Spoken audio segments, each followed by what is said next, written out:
بسم اللہ الرحمن الرحیم۔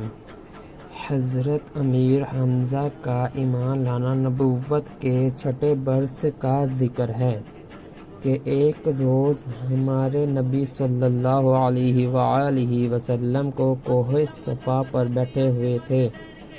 ابو جہل وہاں پہنچ گیا۔ اس نے نبی کریم صلی اللہ علیہ وآلہ وسلم کو پہلے گالیاں دیں، اور جب نبی صلی اللہ علیہ وآلہ وسلم گالیاں سن کر چپ رہے تو اس نے ایک پتھر حضور صلی اللہ علیہ وآلہ وسلم کے سر پر دے مارا، جس سے خون بہنے لگا۔ نبی صلی اللہ علیہ وآلہ وسلم کے چچا حمزہ کو خبر ہوئی۔ وہ ابھی مسلمان نہ ہوئے تھے۔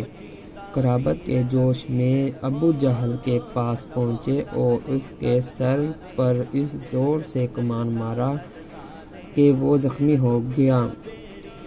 حمزہ پھر نبی صلی اللہ علیہ وآلہ وسلم کے پاس گئے اور کہا کہ بھتیجے، تم یہ سن کر خوش ہو گئے کہ میں نے ابو جہل سے تمہارا بدلہ لے لیا ہے۔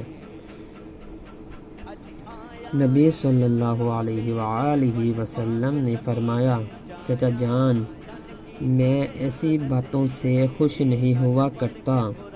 ہاں، اگر آپ مسلمان ہو جائیں تو مجھے بڑی خوشی ہوئے گی۔ حضرت حمزہ رضی اللہ تعالیٰ عنہ اسی وقت مسلمان ہو گئے۔